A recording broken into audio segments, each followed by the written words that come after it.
Some years ago, a mysterious manuscript was found in the library of an ancient Catholic family.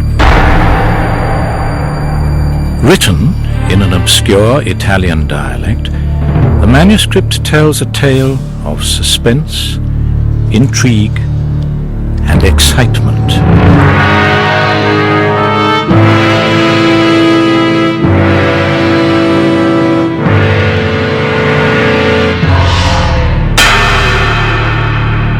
My name is Father Jerome, and I have the privilege of sharing this unusual story with you. Thrill as heroes and heroines fight and languish, shiver as villains pursue their dastardly ends, rejoice as love and devotion triumph.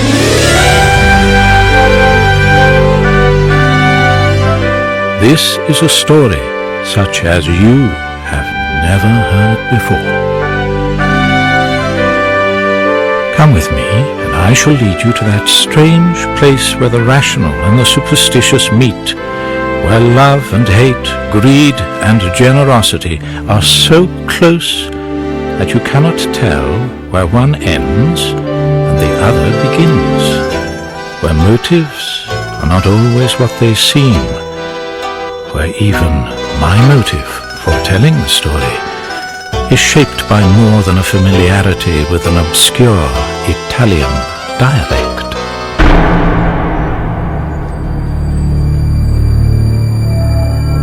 The Castle of Otranto by Horace Walpole, dramatised for radio by Michelin Wander, with David Burke as Father Jerome, Gerard Murphy as Prince Manfred, Alfonsia Emmanuel as Princess Hippolyta, Sylvestre Latuzel as Isabella, Susanna Corbett as Matilda, and Patrick Robinson as Theodore.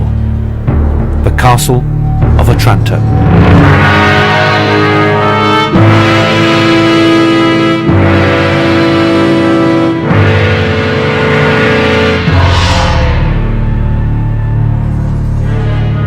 The Castle of Otranto is the home of the great Prince Manfred. I am Prince Manfred, a powerful and willful ruler. Prince Manfred lives with his wife. I am the Princess Hippolyta, wife to Manfred, loving and obedient. His daughter? I am Matilda, 18, beautiful, young and devout. His son? I am Conrad, 3 years younger than Matilda, a homely youth. I love my son more than anything in the world. It is through him that the family name will be perpetuated, and with it, the ownership of the Castle of Otranto. Prince Manfred has contracted a marriage for Conrad with the Marquis of Vicenza's daughter, Isabella. I am Isabella. I am beautiful, I am grand, I am noble. I am betrothed to a puny, sickly youth whom I despise. There is one more person who appears in this story. A young man, handsome, brave, but I must not anticipate. Conrad's wedding is at hand. Courtiers and guests have arrived for the nuptial celebrations. They are eagerly assembled in the castle chapel. They have been waiting for some time. Isabella must not be kept waiting like this, Hippolyta. Where is Conrad? Perhaps he is unwell, Manfred. He is so delicate. He is too young to be married. He is 15 years old, the perfect age to get married. Oh, Manfred! Why can it not wait until he is older? If you had given me more sons, Conrad would not have to marry at all. The people say... Here, you, servant! Sire? Go and find Prince Conrad. What, sire? And hurry! Now, Hippolyta, what do the people say? The people say that you wish Conrad to marry soon because you are afraid of the ancient prophecy. sheer superstition. It makes no sense at all. Oh, but it must. Father Jerome, remind us of the prophecy. Certainly, my lady. The castle And lordship of Otranto shall will pass pass from the present family whenever the real owner shall be grown too large to inhabit it. This prophecy makes no sense and has nothing to do with Conrad's marriage. I shall never be too large to inhabit the Castle of Otranto. Ah, Prince Conrad at last. Let the ceremony commence.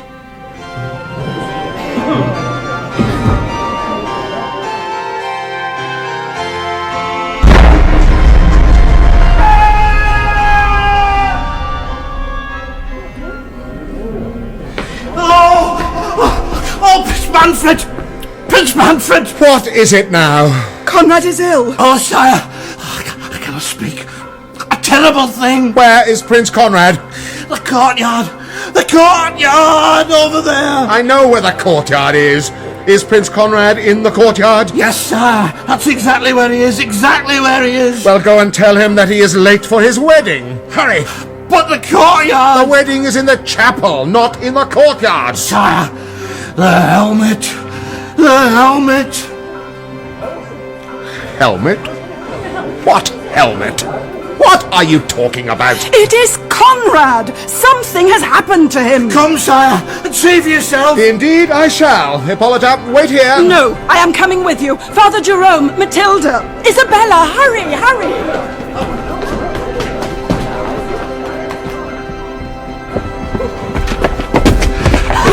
Look, my lord, the helmet.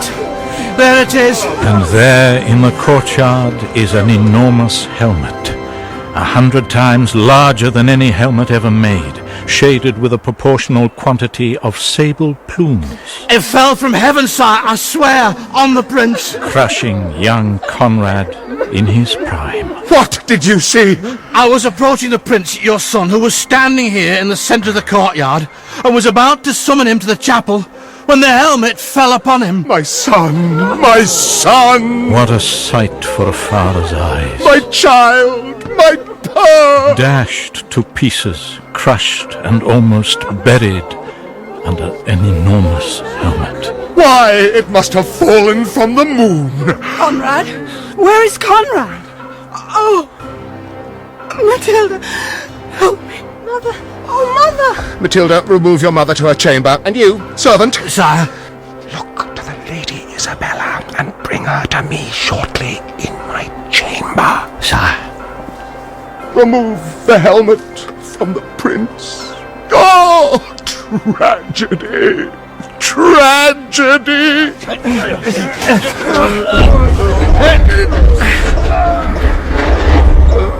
Sir, Prince Manfred! A young man approaches, a peasant from the village.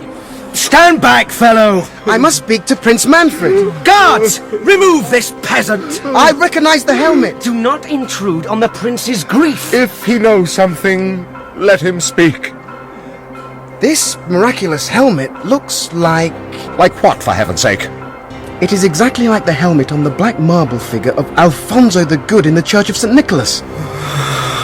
The statue of your former ancestor. I've seen it with my own eyes. How dare you utter such treason? You shall pay. Seize this man! But of what am I guilty? Villain, monster, you killed my son! How else could you recognize the helmet? But sir, the helmet on the statue is of marble, and this one is made of steel and is enormous. It would be impossible for me to wield a piece of armor of so prodigious a weight. Sire, the helmet from the statue of Alfonso in the Church of St. Nicholas. What about it? It is missing. Young man, you stole that helmet, and somehow you have managed to enlarge it and transform it from marble to steel. You are a devil. You shall be kept prisoner under your own sorcery. But sir, I am innocent. Remove the prince, and place this peasant under the helmet. I'm innocent! I'm innocent!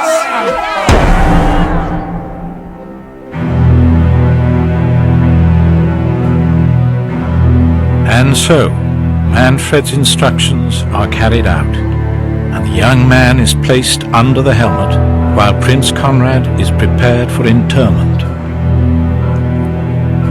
Meanwhile, the care and zeal of Matilda has brought Hippolyta to herself. This good and virtuous woman thinks not of her own anguish, but seeks only to console her lord. Matilda, where is your father? I must see him. He does not wish to see anyone, Mother. He is locked in his chamber with his grief. Oh, woe!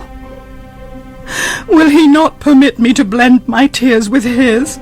Mother, you must rest. Manfred dreads the shock of my grief, lest it redouble his own. Very well. I will not add to his anguish. Ask Isabella to console him with her sympathies. Of course, Mother. I will ask Isabella.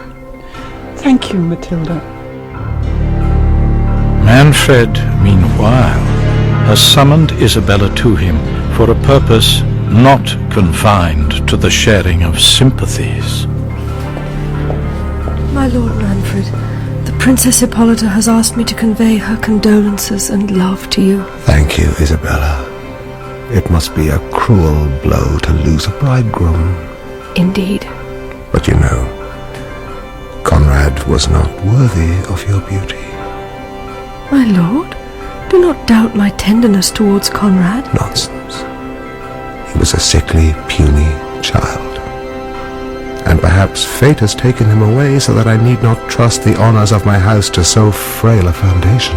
My lord, the shock of your grief has unhinged you.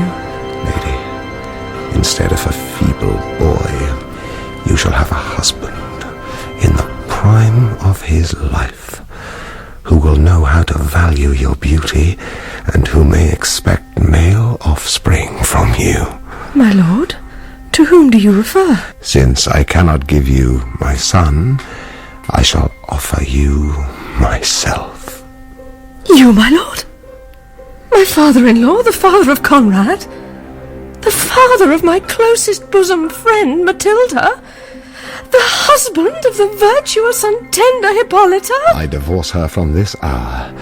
Give me your hand. My lord! Isabella. You shall be my bride. Let me go!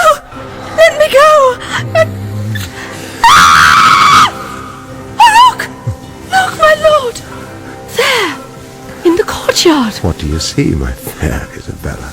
The plumes of the fatal helmet which killed Conrad, Look! Look! waving backwards and forwards in the moonlight. Look, my lord! See how heaven declares itself against your impious intentions. Neither heaven nor hell shall impede my designs. Come here, Isabella. Look, my lord! The portrait of Lord Manfred's grandfather moves in its frame on the wall and begins to descend to the floor. What is this? Oh, miracle of miracles. The old man descends from his portrait to the floor with a grave and melancholy air and beckons Manfred to follow him. Follow me. Do I dream? Or are there devils in league against me? First the helmet, and now this? Follow me. Lead on, old man. Follow me. Wait for me! I must hear what you have to say. Wait! Open up!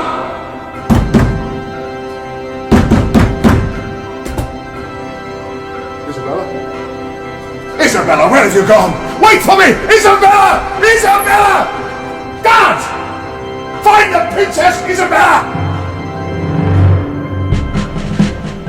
Isabella runs through the cloisters she recollects a subterranean passage that leads to the Church of St. Nicholas. I must flee this terrible man. The passage is dark. I see her approaching and decide to aid her escape. Where am I? Where am I? The lamp, Isabella, the lamp. A lamp! Heaven has provided a lamp for my needs. Isabella is not the only fugitive in the cloisters. What is that? It must be the ghost of Conrad. Oh, woe is me. In the light of an imperfect ray of clouded moonshine, Isabella discerns a human form standing close against a wall. Who is there? Oh, sir, whoever you are, take pity on a wretched princess standing on the brink of destruction. Be not alarmed, lady. I will not injure you. Indeed, if I can help you... Thank you, sir. There is a subterranean passage here to which the entrance is through a trapdoor. If I can find it... Look there. A ray of moonshine, streaming through a cranny of the ruin above, glints on a smooth piece of brass embedded in one of the stones. The trapdoor. A miracle. But how can I open it? Allow me.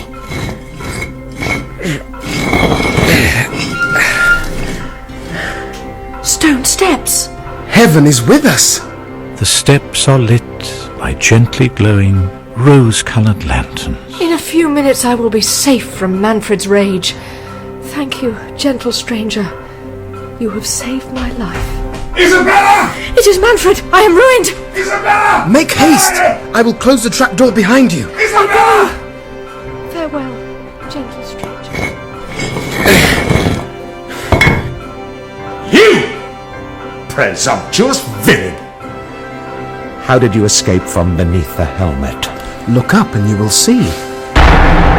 Looking upwards, Manfred sees that one of the cheeks of the enchanted helmet has forced its way through the pavement of the courtyard. As the guards let the helmet fall over me, it left a gap through which I fortunately managed to escape. Oh, fateful providence. But did I not hear the fall of a trapdoor when I entered this cloister? I am a man of truth. Providence did indeed show me a trapdoor. Then why did you not pursue the path pointed out for your escape? Why are you still within my castle? My lord! My lord! You are a resolute villain for your years. You must have some further plan. My lord! My lord! I suspect that you are trifling with me, young devil. Where is my lord? Where is Prince Manfred? Two of the guards who have been searching for Isabella, Jaques Oh, my lord, I am glad we found you. The Princess Isabella, have you found her? and Diego. Jaques and I. Diego and I. We have been frightened out of our wits. Diego had such a fright. Your Highness would not believe what we saw. What new absurdity is this? We went to search for the Princess Isabella. And Thinking that the young lady might be in the Great Gallery, we went there to look for her. Poor Diego. I do not believe he will ever recover again. recover from what? Satan is in the great chamber next to the gallery. Diego went first into the gallery, for he said he had more courage than I. But I heard the noise first. Then I heard the noise. Jaques said to me, Is it a ghost, Diego? It is. It is a ghost. My hair stood on end. He must be a giant, Jaques, all clad in armour. Look, there is his foot and part of his leg as large as the helmet below in the court. Where is the rest of him? Dear Lord, as large as the helmet. Look, the leg is standing up. The giant is rising to his feet. He will trample us, Diego. Run! And so we ran. Quick, my lord. Send for Father Jerome and have the castle exorcised. It is enchanted. This is all nonsense, utter nonsense. You are a pair of idiots. Where is Isabella? We could not go back there, my lord, to look for her. Not for anything. Your Highness, Yes, what is it? may I help you look? My life is of no consequence to anybody. I fear no bad angel or ghost. Enough, I do not need your help. Diego, Jaques, take this young man and confine him to a chamber in the castle. Oh, my lord! Oh, my lord!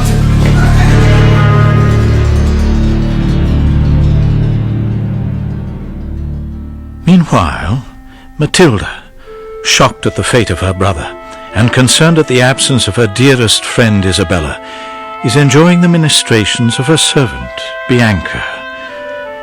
It is not proper for me to be present at so intimate a scene.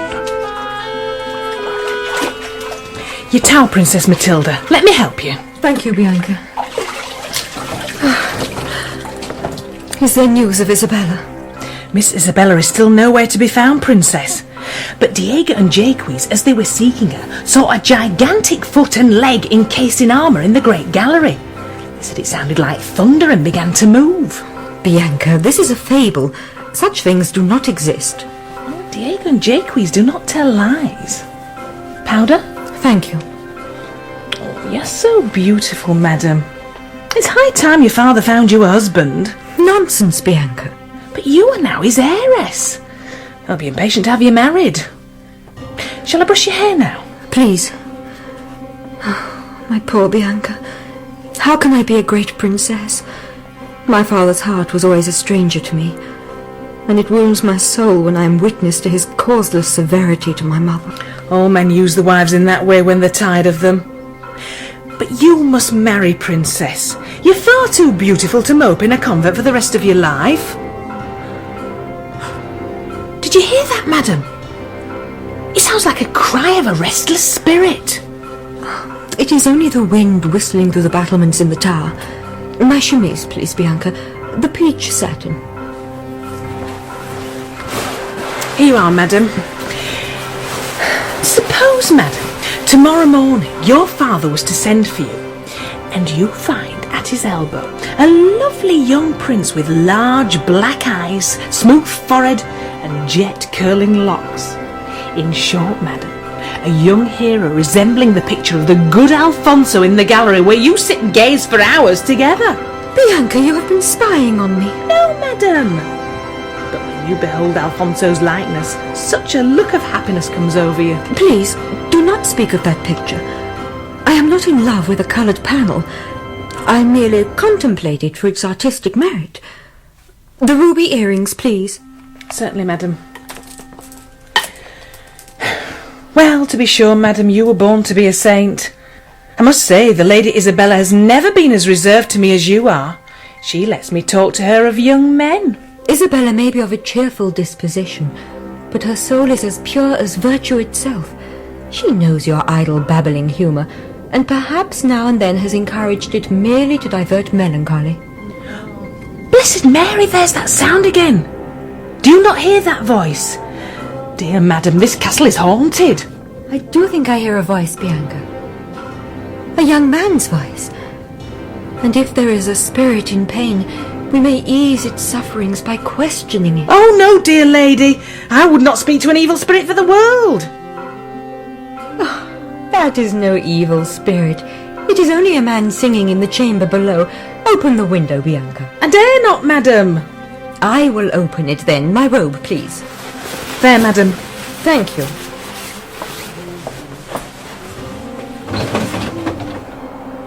Is anybody there below? Pardon me, lady, if I have disturbed your rest. Sleep has forsaken me. Your words and accents are of a melancholy cast. If you are unhappy, I pity you. If poverty afflicts you, let me know it. I am indeed unhappy and poor, but I do not complain.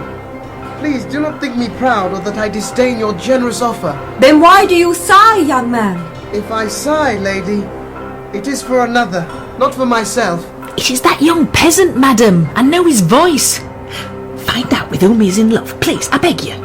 What right have we to pry into the secrets of this young man's heart? Why, lovers have no pleasure that is equal to talking about their mistresses. Very well. You have aroused my curiosity.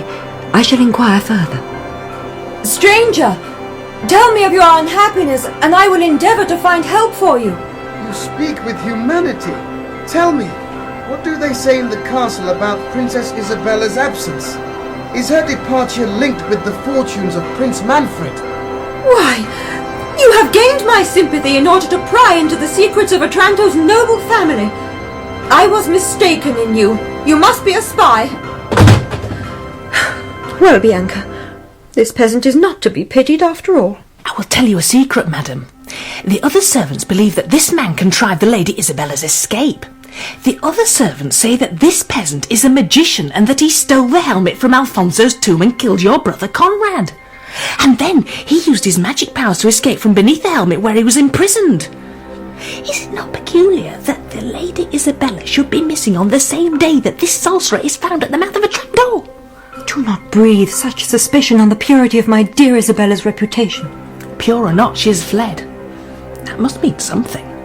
Whatever the cause of Isabella's flight, it has no unworthy motive. If this stranger was an accessory to it, she must be satisfied of his fidelity and worth. I'm sure he must be a prince in disguise. And he must have some lucky charm or other about him. How else could he have escaped from under that helmet? You think everything is explained by magic, Bianca. Enough nonsense. I shall finish dressing.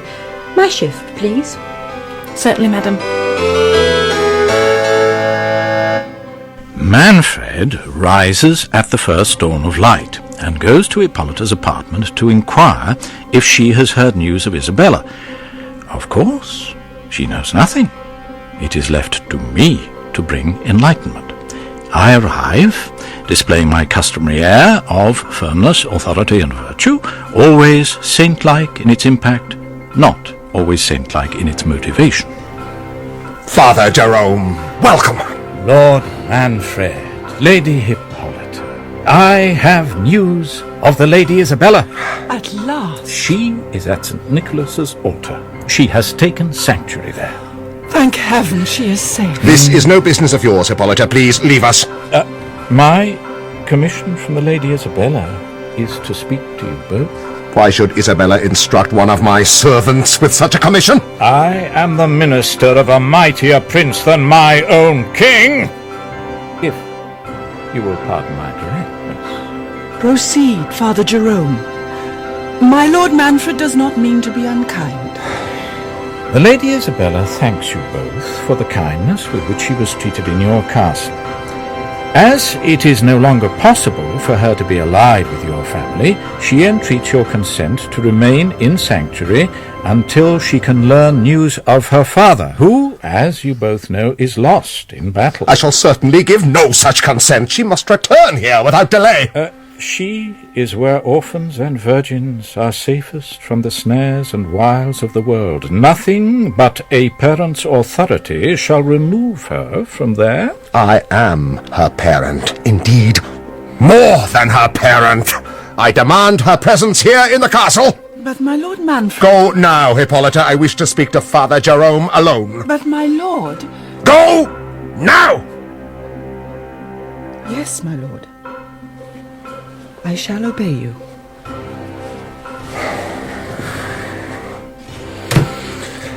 Has Isabella told you why she chose to flee the castle? I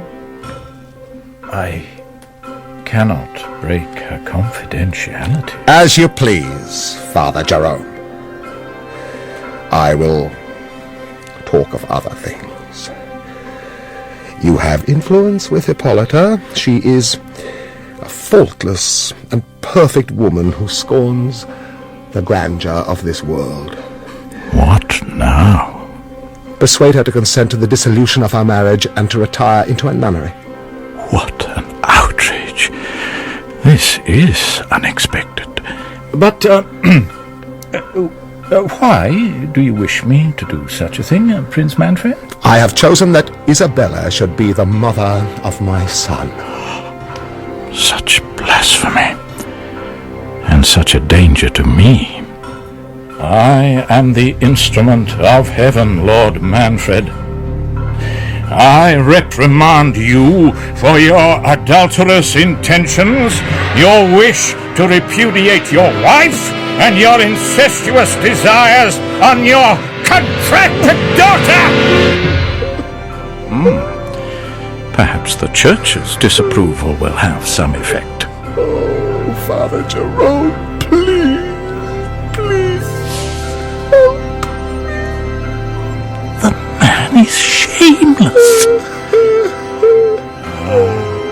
Let your tears flow, my lord. The sceptre which passed from the race of Alfonso to yours cannot be preserved by a match which the Church will never allow. It will if you do. If it is the will of God that your name must perish, then resign yourself, my lord, to that fate.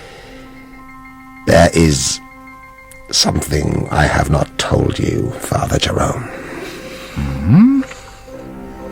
And what is that, Lord Manfred? For some time, I have had scruples on the legality of my marriage. I recently discovered that Hippolyta is a distant cousin of mine.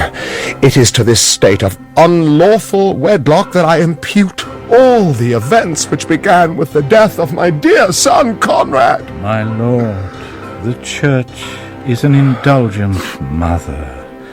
Unfold your griefs to her. I need no mother. I am my own authority. Now, I order you to instruct Isabella to return to the castle. I fear that if Manfred has no hope of recovering Isabella, he may take her by force. I must encourage him, and hope that I can delay the evil hour. My lord, on further thought, I see that you have a true delicacy of conscience towards your wife. I'm sure the Church will be able to set you at liberty to find some lawful means to continue your dynasty. Good father, I welcome your generous understanding, and I will be generous in return.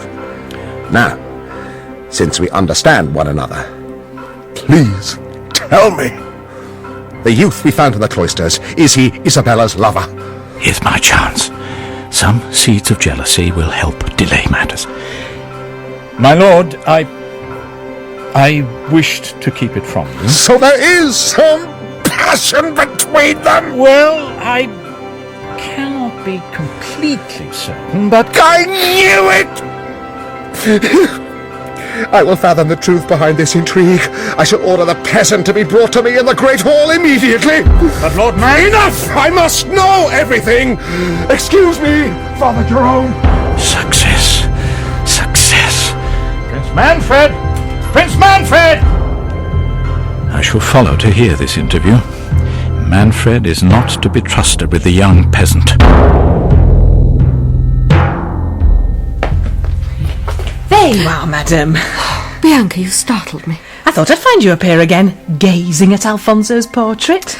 It is a consolation to me in these turbulent times to contemplate such beauty. It is your father, madam. Leave the young man with me. Heavens, Bianca! Is not that youth the exact resemblance of Alfonso's portrait?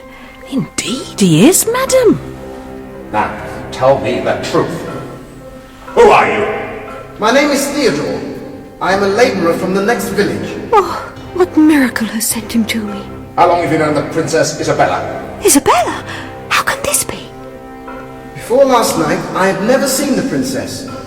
That is the truth. You helped her escape from the castle. Why? I am an honourable man and cannot lie to you. She told me she was on the brink of destruction. And on such extravagant words from a stupid girl, you were prepared to risk my displeasure? I fear no man's displeasure when a woman in distress puts herself under my protection. Manfred! These are the words of a lover. A lover? Oh no, I cannot bear to hear this. Come, Bianca. Manfred! I shall say no more. Then perhaps this will make you speak. Miss Manfred, I must speak to you. Kneel down, young man, and prepare to receive your punishment. I would like to make my peace with heaven first. Very well, I cannot refuse you that. Father Jerome, your arrival is timely. Hear this young man's confession, and then I will see his head severed from his body. Prince, do not shed innocent blood, I beg you. Get on with your confession, young man. I have not committed many sins, thank heavens. Father, give me your blessing. I cannot bless you unless you pardon your enemies. And you cannot possibly forgive that unholy man there. I can forgive him. And I do. Does this not touch you, O cruel prince? I am not moved by the whining of a priest. Remove your shirt, peasant. I will not. Very well then, I will do it for you. Now, Father Jerome, your power to dissemble will be tested. Good heavens! The mark of a red arrow. And on the right shoulder. Why, you are my child. Theodore, you are my son. Father? A priest? My father? Yes. Oh, yes. And yet the strength of my emotion surprises me. To be able to acknowledge my son for the first time. Oh, joy. My dear Theodore. My son. Oh, spare him. Good prince, spare him. Revile me as much as you please. But spare him. Peace! I must know more. A saint's bastard may be no saint himself. He is my lawful son by the sign of the red arrow. And Sicily can boast of few houses more ancient than that of Falconara. Falconara? A house of Falconara indeed. But alas, my lord, what is blood? What is nobility? It is only piety that distinguishes us from the dust whence we spring. At any rate, this is what I want him to believe. Please, spare my only son, my lord. Tell me your true history, and do not try to obtain pardon for this criminal. It is natural that I should plead for this boy, and the memory of the dear woman who bore him. Where is she, Theodore? Where is your mother? That beauteous woman. Her soul has long been with the blessed, Father. Oh. May she rest in peace. Prince Manfred, you have lost a son. You must understand my feelings. Well, Father Jerome, you have wrung my heart. I agree to grant you the life of your son. Oh! Look! My lord! And there, outside, at the other end of the courtyard, the sable plumes on the gigantic enchanted helmet are nodding and agitating, as if bowed by some invisible wearer. You see? Father Jerome, what means this portent? The plumes are shaken with greater violence. I do not know, my lord. Oh, horror! Some great omen is threatened. Unhappy prince that I am, Holy Father, what shall I do? My lord, submit yourself to the church and cease to persecute her ministers. A herald comes! Lord Manfred, I bring news from Lord Frederick. Lord Frederick? Isabella's father? How can that be? Lord Manfred, I come from the Knights of the Gigantic Saber. I must speak with the usurper of Otranto. Usurper? Who is this insolent villain who dares to question my title? There has been too much insolence here. Retire! Father Jerome, go to your monastery and prepare for the princess's return. I will hold your son hostage for your fidelity to me. Good heavens, my lord, your highness has only just pardoned my child. Have you so soon forgotten your merciful intentions? This young man will be taken to the top of the Black Tower, where he will be strictly guarded. I have more important matters before me. A stranger who questions my authority. Father, take care. Theodore, my son, I will see you very soon. Father? Enough! I must speak with this herald!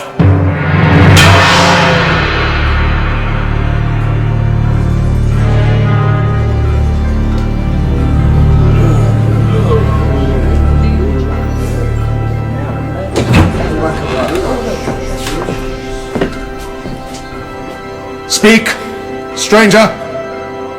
I come on behalf of the Knight of the Gigantic Sabre.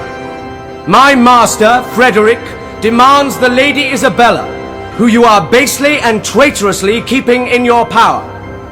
He demands that you resign from the Principality of Otranto, which you have usurped from the nearest of blood to the last rightful Lord Alfonso the Good. If you do not instantly comply with these demands, he has sent his knight to challenge you to single combat. And where is this braggart knight? He is but a league away. He is a true knight, and you are a usurper and a ravisher. Manfred must know that it is dangerous to provoke Lord Frederick. Herald, return to your master. Bid him welcome to my castle. Tell him that I do not wish to resolve our differences by the sword, but by amicable means. I will do so immediately, sir. During this exchange, my mind is agitated by 1,000 contrary passions. I tremble for my son's life, but I cannot allow Isabella to return to a union with Manfred. I must remain in the castle to await an opportune moment to plead for Theodore's life. Meanwhile, from the battlements, we witness the arrival of the knight and his entourage, who are to fight on behalf of Lord Frederick.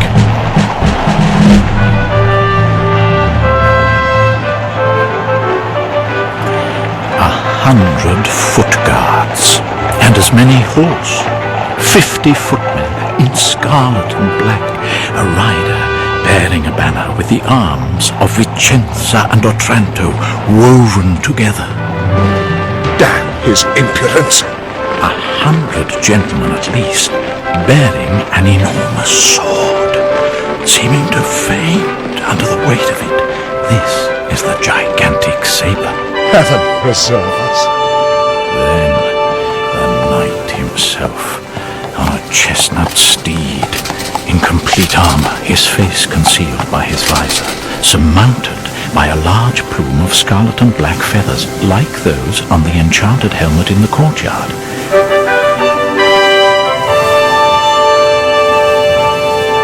In a tempest of wind, the plumes of the enchanted helmet agitate in rhythm with those on the knight's helmet.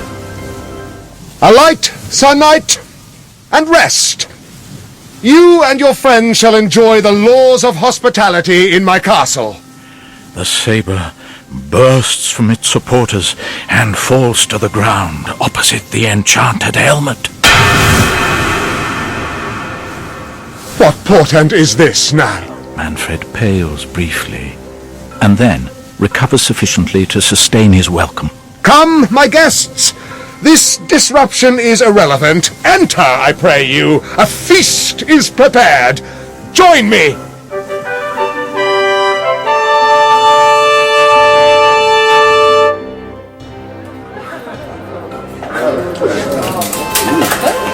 Throughout the feast, the knight sits impassively, his visor still concealing his visage.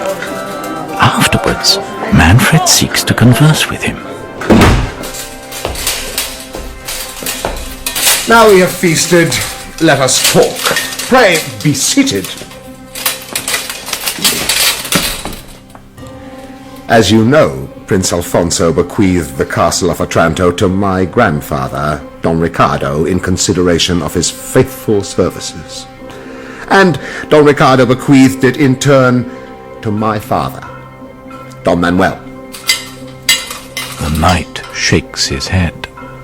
Frederick, your lord, claims to be the nearest in blood. But report speaks him dead in battle. The knight is non-committal. You also wish me to deliver up the Lady Isabella. Are you authorized to receive her? The knight nods. Do you have full powers? The knight nods again. Sir, you see before you the most unhappy of men. Give me your compassion. I am entitled to it. I have lost my only hope, my joy. Conrad, my son, died yesterday morning. The knight nods in sympathy. Sir, you behold in me a man for whom power and greatness have no more charm. I am a man of many sorrows. Isabella is now at liberty. The knight finally breaks his silence. Do you then restore her? I do. But I have a dilemma. I wish to restore the line of Alfonso for the sake of my people.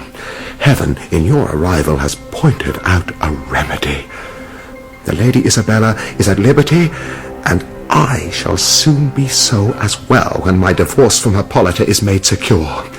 Were it not the best and only way to extinguish the feuds between our families, I would not do it, but alas, I must take the Lady Isabella to wife. A prince must serve his people. It is time for me to interrupt. My lord, I must speak to you. What is it, Father Jerome? She was in her chamber when I left, my lord. And when I returned, sir, believe me, I am innocent, quite innocent. What has happened? Isabella is gone. Gone? But where? Believe me, she was safe. You have lied to me, Lord Manfred. Out of my way. I must find Isabella. Sir Knight, let me go with you. I know the territory. I can help you. I can summon attendants to accompany you. We can find Isabella together. Very well then, but hurry. Hurry! While Manfred accompanies the knight on his quest, Matilda has recovered and resolved to seek out the young man who bears such a resemblance to Alfonso's portrait. She learns from the servants that he is confined in the Black Tower. She makes her decision. Who is that? Young man, though filial duty and womanly modesty condemn the step I am taking, yet holy charity will justify this act. You must surely be an angel. The doors of your prison are open. Fly! Only last night I blessed myself for helping you to escape, just as your compassion so charitably helps me now. May I know your name? You are in error. It was not me you helped escape. Now fly, virtuous youth, while it is in my power to save you. Then, whoever you are, give me your lovely hand and let me bathe it with warm tears of gratitude. Forbear and be gone. How could Isabella approve of seeing you at my feet? Who is Isabella? Oh, you are deceitful now. Was it not your lovely self that I assisted to find the subterranean passage to Sanctuary yesterday? Ask me no more questions. Suffice it that my name is not Isabella, but Matilda. Come, fly! Theodore's soul is free from guilt. I shall not flee. What is that? It must be the effect of the pent-up vapours in this tower, nothing more. I hope so. Come, let us go. Matilda first conducts Theodore to the armory, where she equips him with a suit of armour. Then they go to the castle gate. Behind the forest is a chain of rocks hollowed into a labyrinth of caves that reach to the coast. There you may hide, until you can sign to some vessel to put on shore and take you off. Go now, before your escape is discovered. Thank you, Matilda. I entreat your permission to allow me to swear myself eternally your knight, and to protect you forever. The tempest rises. You must leave. Hurry now. Her gaze holds him. Matilda, my darling, I love you.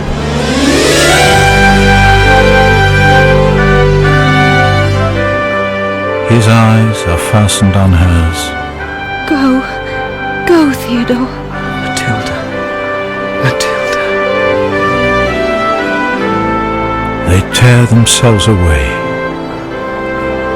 And thus ends an encounter in which the hearts of both parties have drunk deeply of a passion which both are tasting for the first time.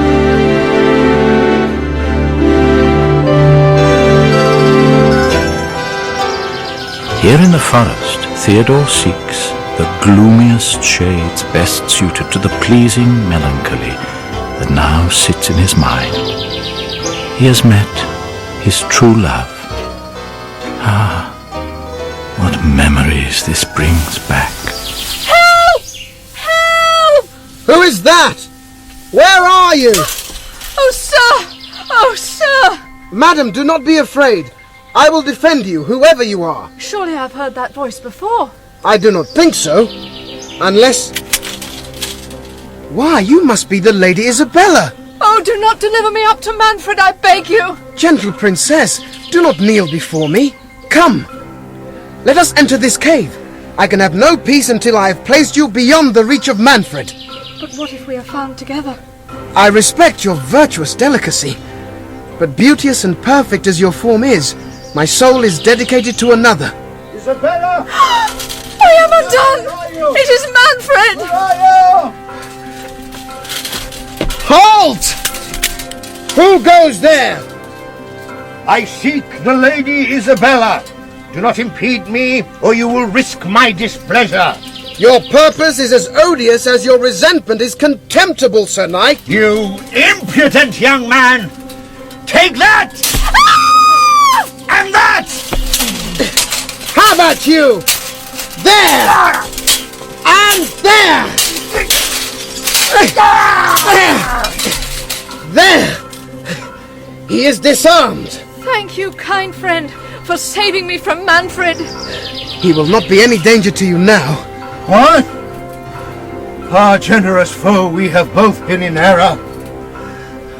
I took you for an instrument of the tyrant Manfred, and you have made the same mistake. Oh, heaven protect us! This is not our enemy, Isabella. Isabella? Is this she? It is indeed I. Who are you? Are you... Pray, tell me truly. Are you Isabella of Vicenza? I am she. Then, Isabella, here you see your father. My father? You, my father? But how come you here, sir? Lord Frederick of Vicenza? I am indeed Lord Frederick, your father, Isabella. Oh, father! Sir, suffer us to convey you to the castle where you will be cared for. And please forgive me for my mistake. You are forgiven.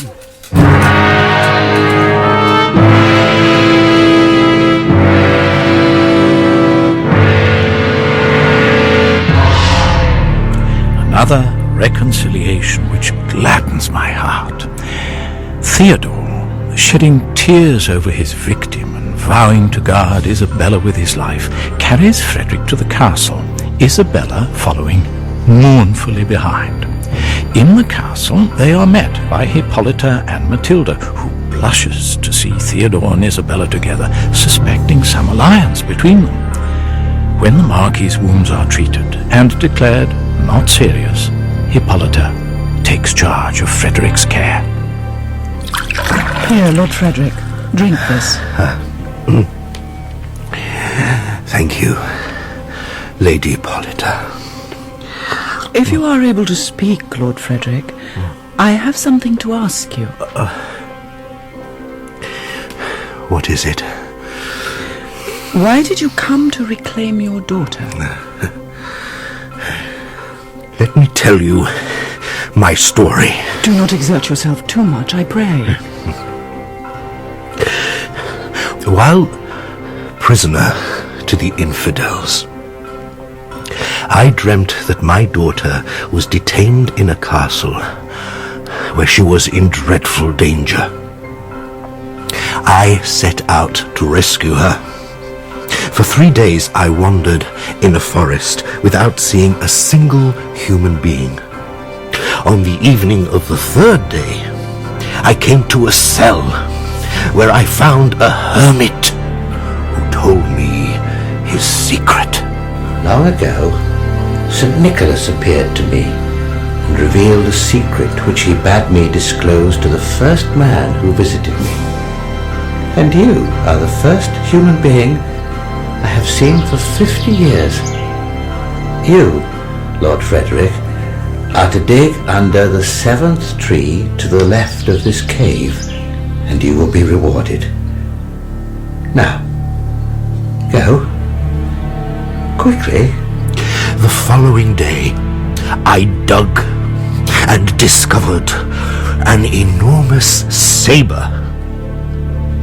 The very weapon which lies yonder in the courtyard. Heaven protect us! On the blade were written the following lines. Where'er a helmet that suits this sword is found, with perils is thy daughter compassed round. Alfonso's blood alone can save the maid, and quiet a long-rested prince's shade.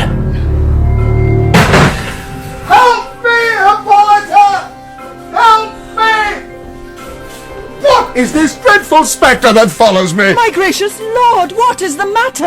Look how it follows me! But I see nothing. Is this ghastly phantom sent to me alone? Oh, for mercy's sweetest sake, my lord, resume your soul. Command your reason. It is Alfonso! Can you not see him? That, my lord, is Theodore. Theodore in armour. Theodore? But he was confined in the Black Tower. How did he escape? Lord Manfred. Father Jerome, you helped this young man escape. You are a traitor! Young man? Is this Theodore? I can see that Manfred is still struck by Theodore's armour-clad resemblance to Alfonso. It is time to tell me your history. Young man, who are you? My lord, my story is brief. When I was 5 years old, I was taken to Algiers with my mother, who had been captured by pirates off the coast of Sicily. She died of grief in less than 12 months. Woe is me. Before that, she bound a document under my clothes, proving that I was the son of the Count of Falconara. What wondrous news is this? And my father, this good man, Father Jerome. This is your father? Now it is time. Indeed, I am the Count of Falconara. More and more wondrous. 2 years later, I was delivered from the pirates. In Sicily, I discovered that my father's estate had been laid waste, and he had retired into religion in the kingdom of Naples. Indeed, that is true. It was the only way to assuage my sorrows. Destitute and friendless, I took the first opportunity to sail for Naples, and from there I wandered into this province, supporting myself as a farm labourer. I can now add something to this young man's story. What is that, sir? He is one of the bravest young men I have ever met. He defended my daughter's life with his own. And if I pardon him for attacking me, then surely you, my Lord Manfred, will pardon him as well. This deserves some considerable thought. Young man. My Lord Manfred, Lord Frederick is tired. Shall we not leave him to rest? You are wise and compassionate, Hippolyta. Come back to the convent with me, my dear Theodore, where we may talk further. With your permission, Lord Manfred? I have no choice. Who am I to come between father and son? Meanwhile, Matilda has returned to her chamber, her thoughts in turmoil. She she is convinced Isabella loves Theodore and is fearful that her love is returned by him. Well, Isabella, so you have been twice delivered by Theodore. I cannot believe that this was accidental. Theodore has told me that his heart is engaged elsewhere, but perhaps the object of his passion does not yet respond. Are you still insensible to love, Matilda? Indeed I am. All my thoughts are set on heaven and the religious life. Come, Isabella, tell me the truth about Theodore. Despite the fact that he saved me, he also wounded my father. Therefore, I hate him. And yet he is handsome. Well, I cannot deny it.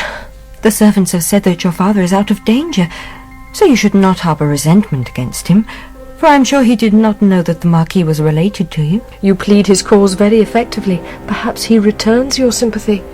This young man confessed to me yesterday that he was in love.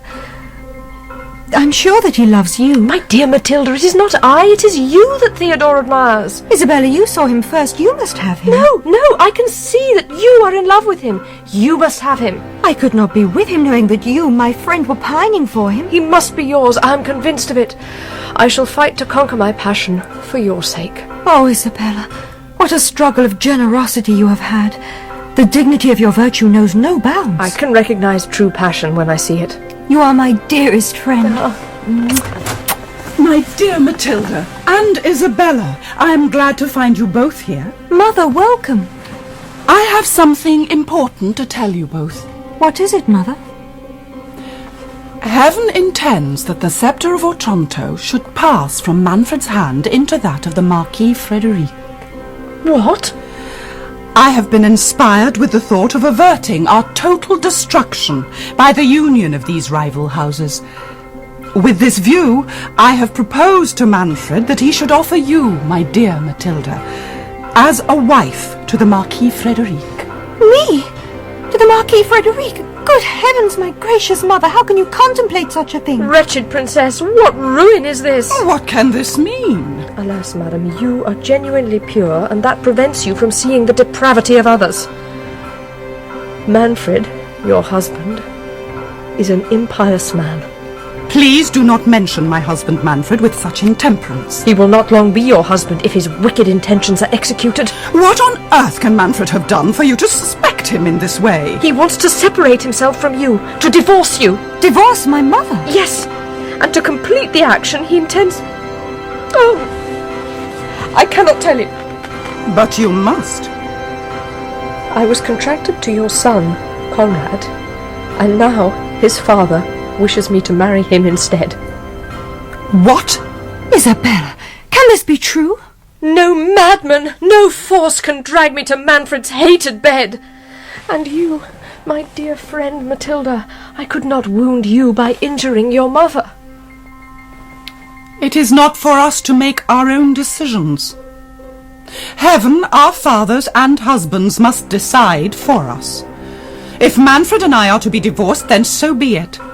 If Frederick accepts Matilda's hand, I know she will obey. Mother, how can you say that? I have a secret which I must now tell you, Mother. What other calamities has fate in store for us? Mother, I am in love. Passion! In this hour of destruction? Of which man do you speak? It is Theodore. I am in love with him. He has weakened my resolution to devote myself to the religious life. But he is poor. He is a mere peasant. He is, however, nobly born. You have heard of his lineage. Isabella loves him too. But I am prepared to resign him to my dearest Matilda. And Theodore? He does not suspect any passion from either of us. Well, that is some consolation. You must refrain from having any further contact with him, Matilda. I will. And I will go straight to the convent to pray to give us guidance. In these terrible times. What turmoil! I can agree to leave Theodore, but why must I wed another man? Please let me come to the convent with you, Mother, and shut myself away from the world forever. Your fate depends on your father alone. Goodbye, my child. I go to pray for you.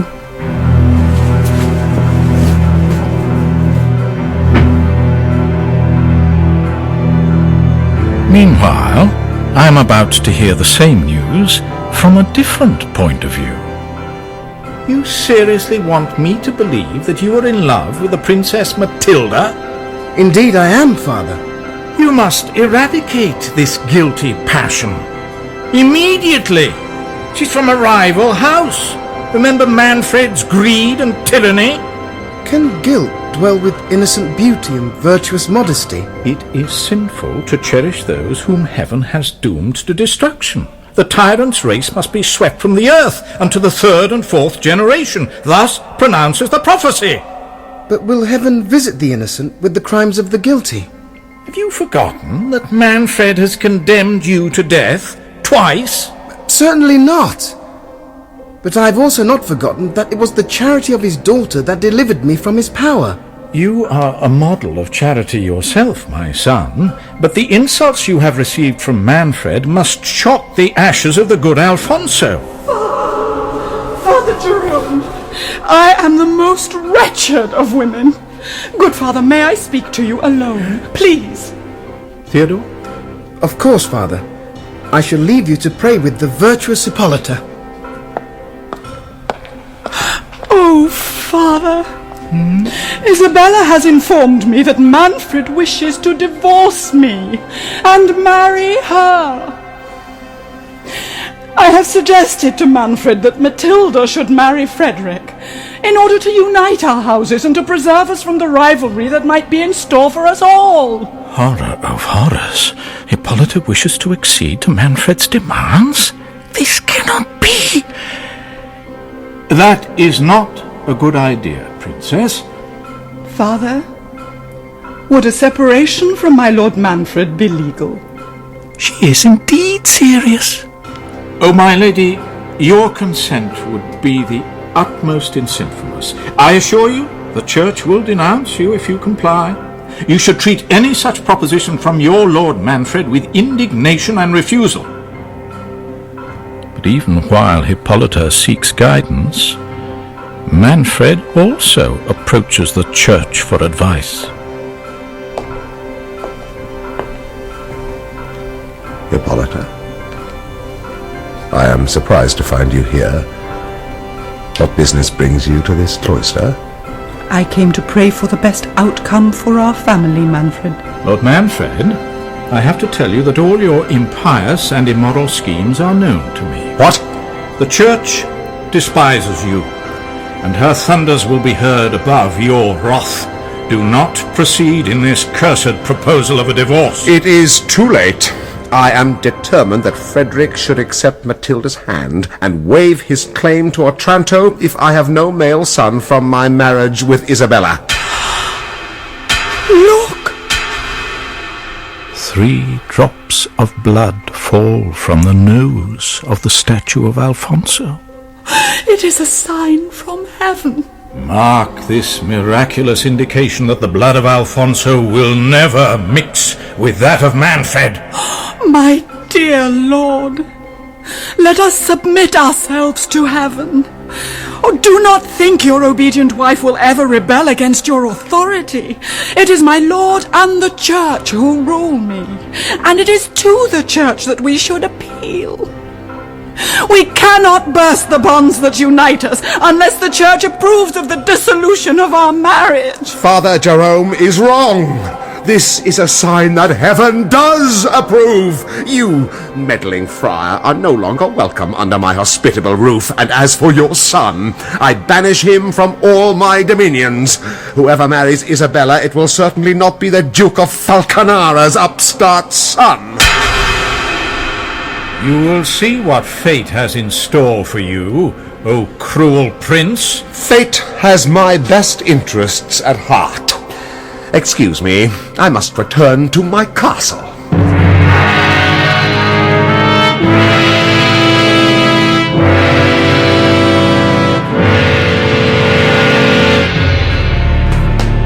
Bianca! Lord Manfred? Bianca, I wish to speak to you. Yes, my lord. You are beautiful and clever, Bianca. Oh, thank Thank you, my lord. There cannot be much that happens in this castle that you do not see. Indeed, no, my lord. It seems to me, Bianca, that the Lady Isabella has been looking very preoccupied of late. Well, my lord. Come, tell me. Is there a young man who engages her affections? Oh, my lord. I shall give you a jewel brooch. Oh, thank you, sir. No need to curtsy. Tell me truly now. Well, can you keep a secret? Of course I can. Well, I do not think that my Lady Isabella ever loved your son Conrad. Of course not, I knew that. Tell me truly now. How long has Isabella known Theodore? Oh, your highness, nothing escapes you. Well, Theodore is certainly a very proper young man. As my Lady Matilda says, he's the very image of the good Alfonso. Has your highness not noticed it? Well, perhaps there is a slight likeness. All the women in the castle are in love with him. We'd all like to have him for our prince, but if we could. I mean, when your highness is no longer here. Is that what everyone hopes? I see. Well, thank you, Bianca. You may go now. Thank you, my lord. Concerned that matters between Isabella and Theodore may interfere with his plans, Manfred resolves to ensure that Frederick is content with the proposition to marry Matilda. But scarcely has he begun to introduce the matter than they are interrupted. Oh, my lord, we're all undone. It's here again, it's here. What is here? Bianca, be calm and tell me and speak quietly. Lord Frederick is still unwell. Let us speak. A hand! A giant hand! I saw it! It must belong to that giant suit of armour from which the helmet came! What on earth do you mean? Your Highness, the hand has come to warn us all. It must be the same hand that belongs to the foot which Diego saw in the gallery chamber. Do you remember? It cannot be. Father Jerome has often told us that the ancient prophecy would come true one day. What happened exactly, my dear? Well, I was going to my Lady Isabella's chamber when I heard the rattling of armour. Such a clatter! The same clatter that Diego said he heard when the giant leg frightened him in the gallery chamber. Is your castle haunted by giants? Let us dismiss this silly wench, my lord. We have more important things to discuss. On the top banister of the staircase there was a hand as big as anything. I ran until I got here, and I shall leave this castle as soon as I possibly can! I do apologize, Lord Marquis, that my servant should behave in this way and spread such tales. Come, let us return to more important matters. We shall bury our feud, as I have promised, by the intermarriage of our children. I'm afraid that the judgments that have already fallen on your house forbid me from coming into it. My lord, your conscience and your guilt accuse you. You may keep your daughter, and think no more of Isabella as a bride. But Matilda is beautiful, is she not? She is indeed very beautiful. I am glad you are drawn to her. And she is fond of you, I am sure. Tell me, has Hippolyta consented to your divorce? Not yet, but she will, I am certain. Think again, I implore you. Matilda will make you very happy. Perhaps I will reconsider, Lord Manfred. She is very beautiful. Excellent. I shall leave you to rest now. Good night. And while Lord Frederick sleeps, a figure in a long woolen cloak approaches him. Lord Frederick. Angels of grace, protect me. You deserve their protection. Do you remember me? Of course. You are the spirit of the holy hermit whom I met in the forest. What can I do to help you rest in peace? Listen to me. Were you delivered from bondage merely to pursue carnal delight? Have you forgotten the giant sabre and the command of heaven which is engraved upon it? I have not. But tell me, O blessed spirit, what is your errand for me? I order you to forget Matilda. Forget Matilda. Oh, Matilda. Forget. Matilda. Matilda! How my soul veers to and fro in a conflict of penitence and passion. Who is there? Pardon me, my lord, for disturbing your rest. I have heard that Theodore and a mysterious lady from the castle are in private conference at the tomb of Alfonso in St. Nicholas's church. I am sure it is your daughter, Isabella. Oh, I must go and see immediately, Lord Manfred. Manfred's inflamed spirits at the prospect of Isabella's tryst infect Frederick. Together they glide softly between the church aisles, guided by an imperfect gleam of moonshine. They steal towards the tomb of Alfonso. Look, there they are. Let us watch from behind this pillar. Then you will be mine. If it just depended on me. But my father will never permit our union. Manfred takes out his dagger. Traitor! You are mad! Think you so? Father, oh father, please! Take that! I am slain! Matilda, is it you? Savage, inhuman monster! What have you done? My daughter! Oh, woe! Give me the dagger that I might dispatch myself! What's happened here? Oh, Matilda! My dearest Matilda! Father, help us! Theodore, I am faint. My child. Father Jerome, pray comfort my father. Now, tyrant, behold the completion of woe fulfilled on your impious head. The blood of Alfonso has cried to heaven for vengeance. Cruel man, to aggravate the woes of a parent. May heaven bless my father, and forgive him as I do. I thought you were Isabella. Oh, Matilda, can you forgive the blindness of my reign? I can, and I do. Where's my mother? I must see her. Here, Hippolyta approaches. My daughter! And Isabella too. My dearest friend, Matilda. Mother. Isabella? Matilda, do not despair. What sight is this that meets my eyes? Matilda, my friend. Come, father, give me your hand. And mother, give me yours. There.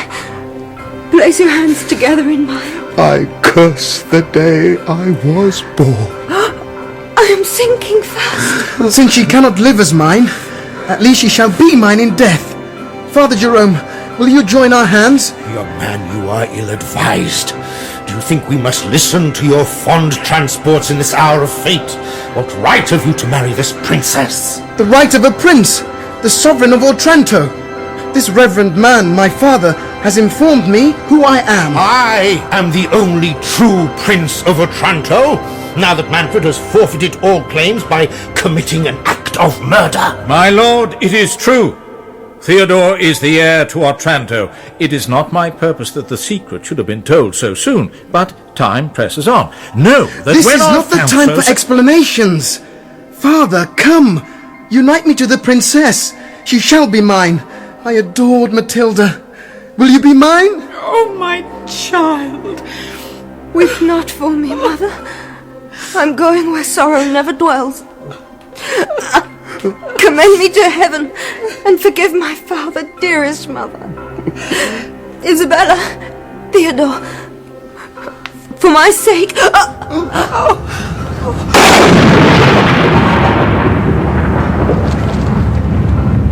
As the full moon appears from behind the clouds, the walls of the castle are thrown down with a mighty force.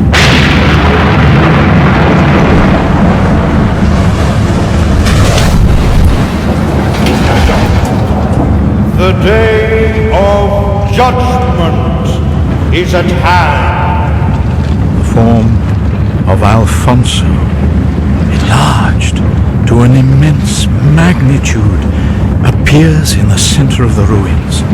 There is the giant helmet, the suit of armor, and the sacred saber. Behold! Prince Theodore is the true heir of Alfonso to the Castle of Otranto. As the clouds part, Alfonso ascends towards heaven, met by the form of St. Nicholas. The two are wrapped from mortal eyes in a blaze of glory. Farewell, Alfonso! Rest in peace! Farewell, Alfonso!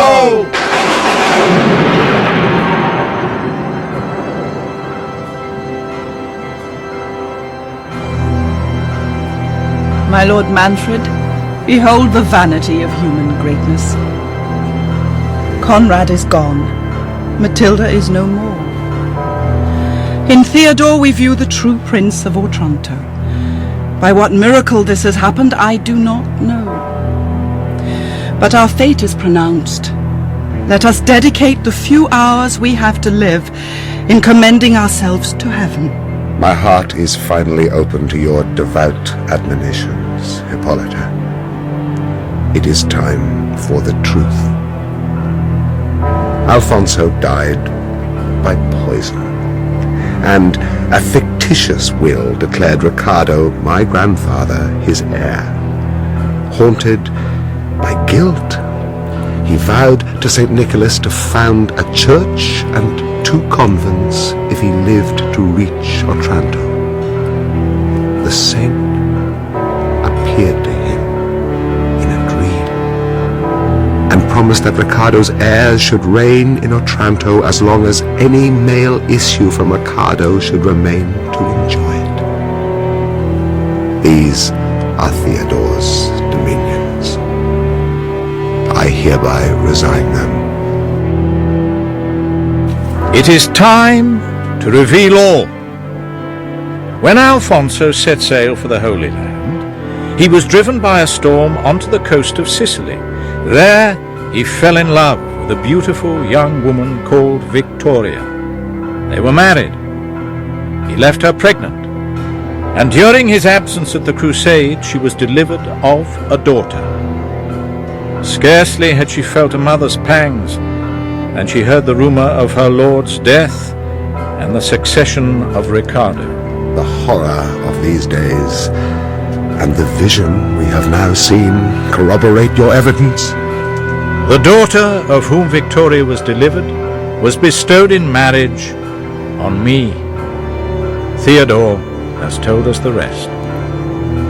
Tomorrow morning, I sign my abdication of the principality. That is truly noble, Manfred. Then you and I, Manfred, can each take on us the habit of religion in our neighboring convents. With delight, my dear Hippolyta. And you, Prince Theodore, you may have my daughter Isabella in marriage. I cannot. My grief for Matilda is too fresh to admit another's love. We may talk frequently of Matilda, Theodore. You promise that her image will never be erased? I promise. Very well, then. I will agree. After all, I could find no happiness except in the society of one with whom I can forever indulge the melancholy which has now taken possession of my soul. Come, let us return to the castle. And celebrate the new prince of the Castle of Otranto. The new prince of the Castle of Otranto!